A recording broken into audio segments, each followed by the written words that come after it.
Hello, everyone. Nice to be here.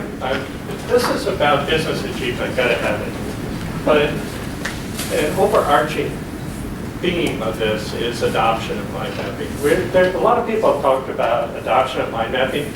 I talk to a lot of mind mappers. I've been selling mind mapping solutions for over 11 years and talked to thousands of people. And there's a range of people that use the product, but predominantly whenever you talk to someone and you ask them, what do you use it for? And they go like, oh, note-taking, oh, brainstorming. You go, don't you realize that there's other applications? There's strategic applications to this product. I use it for note-taking and brainstorming. So this is going to address that. I'm going to talk about a couple of things such as coaching, human capital, knowledge management, and organization time horizons, and windows of opportunities. So this is very much focused on a business. So business is all about goal attainment. You're at some point and you want to rise someplace else. And you want to survive in that process of doing this. That's very important. So let's put some time horizons in here. So let's put in 3 years and 6 years arbitrarily. So we're talking about a long period of time because organizations, doesn't matter if they're corporates or if they're nonprofits or academic, they want to survive. They don't want to become extinct. So in order to become a viable concern, you need to have ongoing projects or products. You need to come up with a product plan.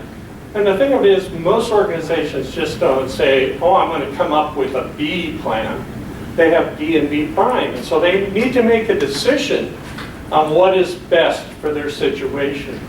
And so let's say that this is the continuum from A to Z, and that things that are closer to this line are more advantageous to the organization to keep them on track.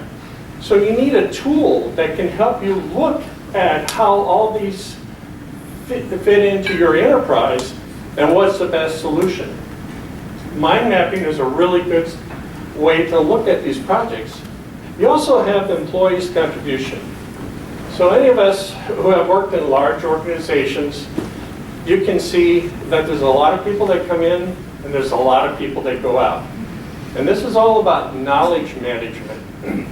And so over a period of time, you have a lot of churn in your organization, and it impacts the organization. You cannot go 9 years with the same team. There has to be turnover. That's the way it is. People change jobs, they change their objectives, they retire, people get in and out. So you lose people. And many of these people can be very key to your organization over a period of time. And so you need to have a strategy to adapt to this. Knowledge management, which mind mapping is a really good knowledge management tool, is a good way to help organizations adapt to this changing environment. So the competitive landscape shifts. This is the window of opportunity. If something was going to be released in 6 years, maybe that's not viable anymore. You need to come out in 4 years. If you come out in 6 years, can the project. It's sunk cost to the organization. Move on, do something else. So the competitive landscape is continually shifting. And then you have project selection and alignment. It needs to align with the overall corporate objectives.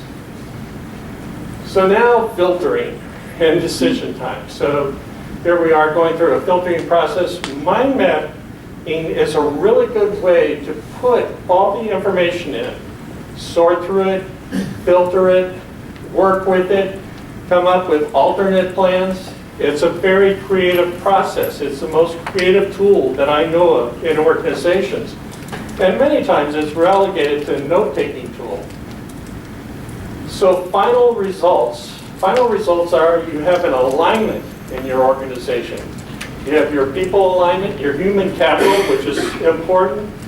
It's really critical that you take care of the people and the human capital that's in your organization. And the knowledge management is important. I worked for a very large development company a couple years ago. There were 1,500 developers. And we had a lot of product managers that would cycle in and out. And when the new product manager came in, they'd go, there's your office.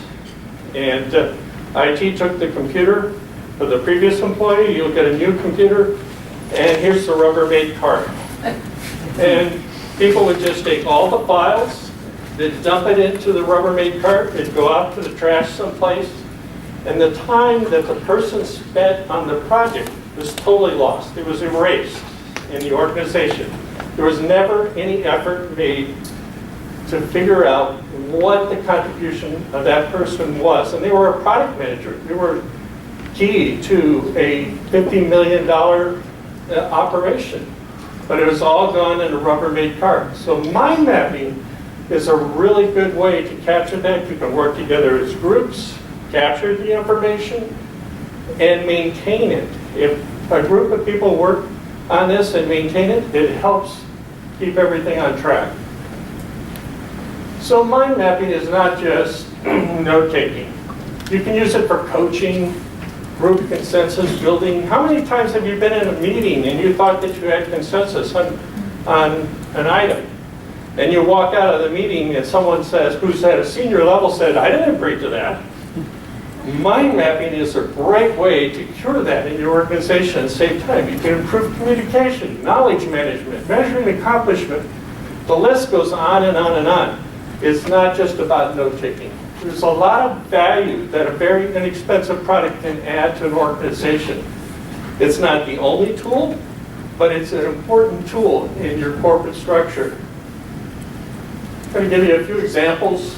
Here's what I call my strategic accomplishment map. It has some tactical things. I do this every day. It has some tactical things that I'm working on. But I always have the company goals in front of me. Every day I look at the company goals, and I look at how much time I have allotted every week to those company goals so that I stay on strategy. I don't know how many times, excuse me, people, whenever they have their annual review and they sit down with their boss and they go, oh, you made the sales numbers, that's good. You know, you hired some people, they're trained, that's good. What about our corporate goals? What did you do to advance those? I forgot about it. Well, that's not good enough. So I find that mind mapping, for me, is a really good way to keep me on the company strategy. And if all managers in the company were constantly aware of what the strategy was, then there'd be a better chance for success. Here's my self-coaching map. How many times have you coached someone, and when you've completed it, you go like, oh, why did I say it that way? Or let's say a week later, whenever the behavior repeats itself, you go like, how did I present it to them so that they got it so incorrect? So what I do is I build this for myself, and it has to do with all the areas of the company, and myself, reports, situational, and other.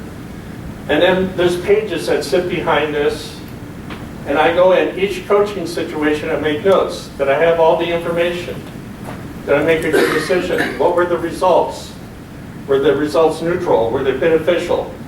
It really, really helps improve coaching, which improves human capital in your company.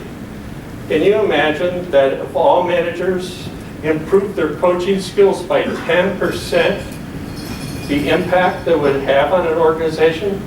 It's huge. You can't measure it just in dollars. And then anything that is important as a goal, of course, you need to manage it as a project. You need to manage your resources. You need to manage the resources across multiple projects and balance this out. And finally, you need to make sure that your resources are properly allocated. I've worked for companies before where people were in this red condition all the time. They were over-allocated continually. And so projects fell behind, and then management goes, how come the project's falling behind? Well, it's because the resources aren't managed properly. You You need to look at what your resource allocation is, and maybe you need to reprioritize what your goals are. I also like to have automatic dashboards. We have automatic dashboards that are generated on projects. You just push a button, it generates it. You can export it to the web, to PDF, to PowerPoint, and it will give you an idea of where you are at any point in time. I find that these tools are really important to help keep people on track and successful. So here's my my contact details if anybody's interested. And are there any questions from the group?